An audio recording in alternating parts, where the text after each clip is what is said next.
Welcome to the Deep Dive. Today, we're going to be diving into some excerpts from Handbook to Ruling the World. Okay.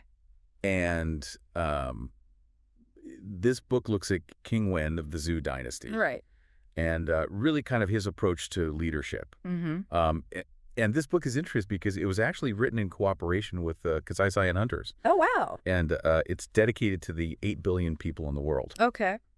Because they believe that these ancient strategies are still relevant today.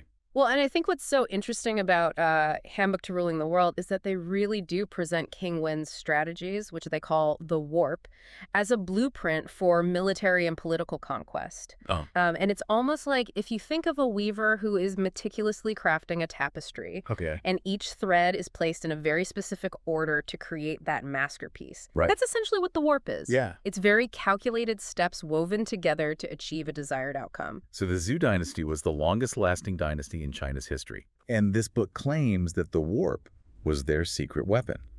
And it's all based on this Yizu Shu, which is a collection of ancient texts supposedly written by King Wen himself. Precisely. Yeah. And these texts, as the book reveals, delve into some surprisingly cunning tactics that he employed. So this warp sounds like it's got some layers to it. Can you give us a little, like a sneak peek into what kind of tactics we're talking about? Well, one of the fundamental principles of the warp is establishing a position of undeniable authority, Okay. of being above question. Right. And, King Wen firmly believed in what was called the mandate of heaven, Okay. this concept of divine right to rule. Well, And he strategically used this belief to legitimize his overthrow of the Shang Dynasty. so it's like saying, hey, we're in charge now because a higher power ordained it. Exactly. That's a pretty powerful way to solidify your position. And did this mandate of heaven, did that play a role in how they dealt with those they conquered? Absolutely. It directly fed into their truly civil or Yun Wen approach to governance. They presented themselves as benevolent, offering aid and allowing conquered people to keep some of their existing structures. However, this approach was a double-edged sword. What do you mean by that? Well, while they appeared generous on the surface, Okay. the Zhou also implemented tactics that ensured their dominance. Right. For instance, they strategically destroyed local histories and replaced indigenous leaders with their own people. Wow. Talk about a power move veiled in kindness. Yeah. So it seems like this approach was a way to integrate conquered territories while simultaneously stamping out any potential threats to their rule. Exactly. It highlights this complexity to the warp, this intricate balance between appearing virtuous while ruthlessly securing power. And, this duality is precisely what makes it relevant even today. Yeah, I can definitely see how that resonates with power dynamics throughout history and even in the present day. Another crucial element of the warp is the strategic use of chaos. Okay. The Yizu Shu details how King Wen employed chaos to weaken his enemies. It was about creating instability and internal conflicts to make them vulnerable. It's like the old saying, divide and conquer, but on a much more sophisticated level. Exactly.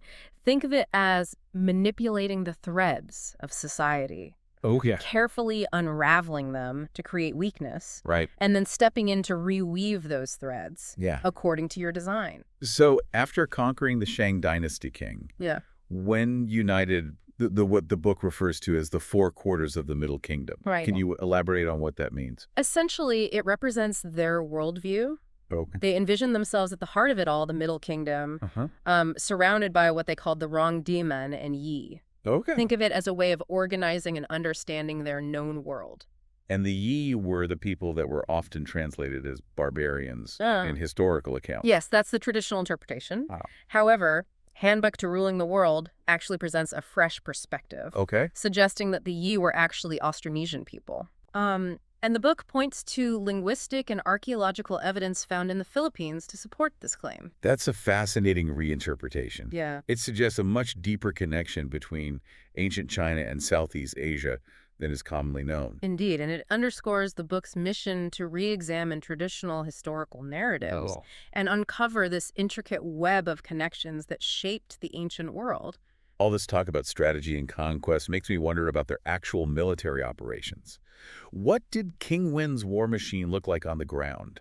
Well, the Yizu Shu outlines what it calls the 7 military systems of operations. Okay. And these systems cover a wide spectrum of warfare, from meticulously planned siege warfare Wow. to lightning-fast targeted strikes. Can you give us an example of one of these systems in action? Sure, let's take launching an offensive siege against a walled city. Yeah. The book details the specific stints involved in this operation. Right.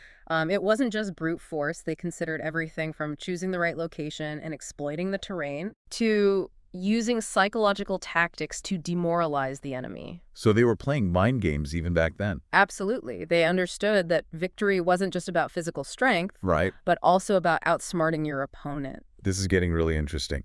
But it's a lot to process. It sounds like we've only just scratched the surface of this warp and its implications. You're absolutely right. The warp's intricacies and its potential relevance to today's world are worth a much deeper exploration. Well, I'm definitely ready to dive deeper. But for now, let's pause here, and we'll return in a moment to continue unraveling the secrets of King Wen's warp and its enduring legacy. So we're back and still kind of digging into this concept of the warp, Right. which is King Wen's approach to statecraft and warfare that's detailed in the Handbook to Ruling the World. And, before we pause, we were talking about how the Zhou Dynasty combined this benevolence with these strategic power moves to control the territories that they conquered. Right. It sounds like a pretty fascinating paradox. It really is. This truly civil approach, as we've been discussing, was all about weaving a tapestry of integration and dominance. Right. So, on the one hand, they would provide aid. All right. They would allow the existing social structures to remain. Right. And they would even incorporate conquered warriors into their army. Okay. But on the other hand, they would strategically erase local histories, and they'd replace indigenous leaders, Right. ensuring that no remnants of the previous regime remained to challenge them. So it's like giving with one hand and taking away with the other. A clever way to minimize resistance while solidifying their authority. Precisely. They were creating a situation where the conquered people felt a sense of inclusion, of being a part of something larger and more powerful, Right. even if the terms of that inclusion were dictated by the Zhou. This truly civil approach seems like a blueprint for soft power, a strategy that we see employed throughout history and even in the modern world. You're spot on. It's this nuanced dance of persuasion co-optation and strategic control. And it's a testament to that enduring relevance of the warp. Speaking of relevance, the book's title is Handbook to Ruling the World. Not just a handbook for ruling China. Right. Was the Zhou Dynasty aiming for global domination? Well, that's a key point, right? The book suggests that the Zhou Dynasty saw themselves as the center of the world, Okay. destined to bring order to what they called the Four Porters. Right. And they believed that their conquest was divinely ordained by the mandate of heaven, giving them the authority to expand their influence far and wide. World domination with a divine stamp of approval. That's a pretty bold ambition. It is. Did they have any specific strategies for achieving such a grand vision? Well, the book delves into what it calls the 7 military systems of operations outlined in the Yizu Shu. Okay. And again, these weren't just random battle tactics. Right. These were very carefully crafted systems designed to address a wide array of scenarios, Okay. from political maneuvering to all-out war. We already touched on launching an offensive siege against a walled city, which involved meticulous planning and psychological tactics. Right. You mentioned swift targeted strikes as well. Yeah. Can you elaborate on that? So this system focuses on achieving specific objectives with speed and precision, Okay.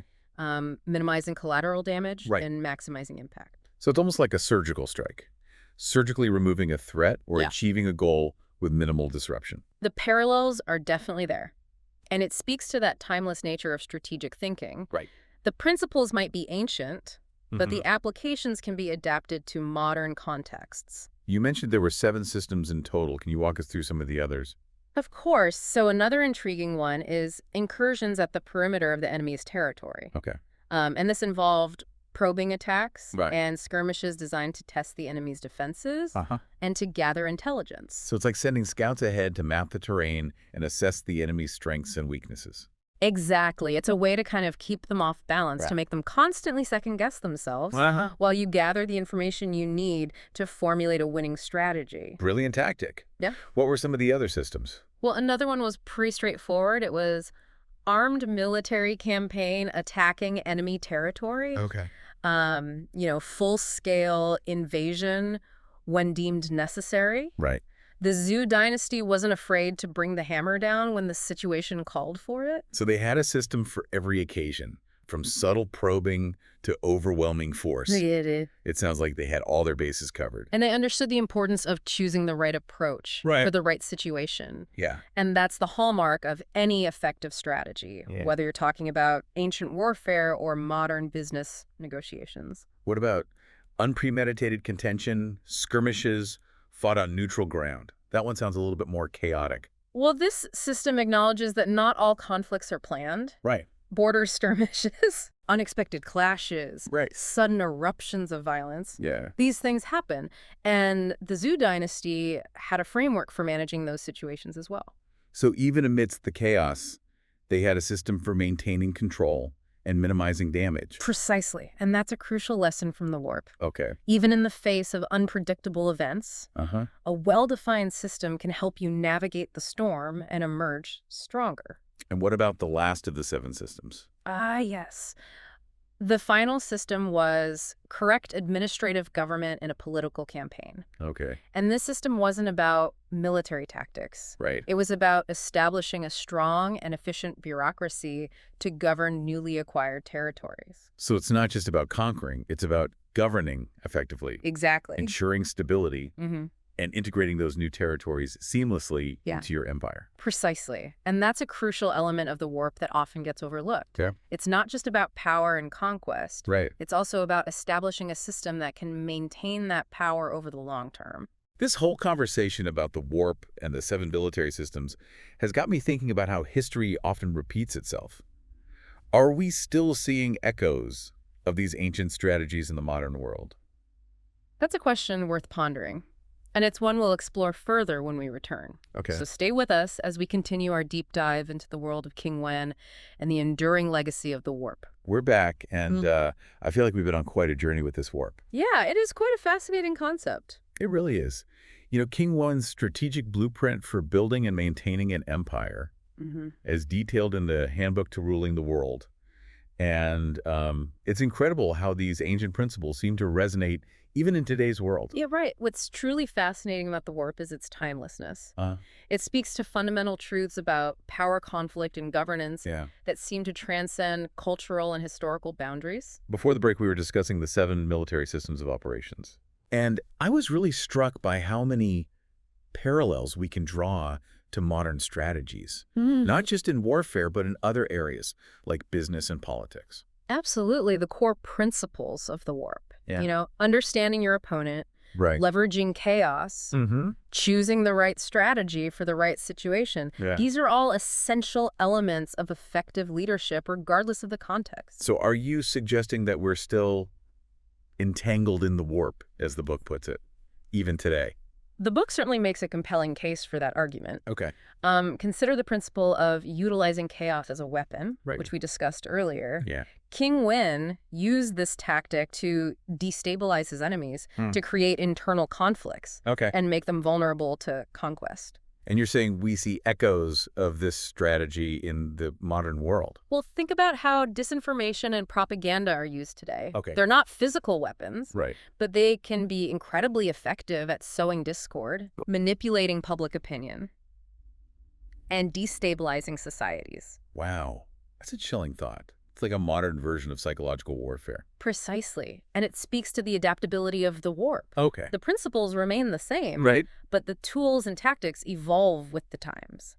So instead of sending armies to destabilize a nation, you might spread rumors online, Exactly. manipulate social media algorithms, or flood the information space with conflicting narratives. It's about creating this climate of uncertainty and distrust, Right. making it difficult for people to discern truth from falsehood, and ultimately weakening their resolve. Which makes this 10 arts and their 10 reasons even more intriguing.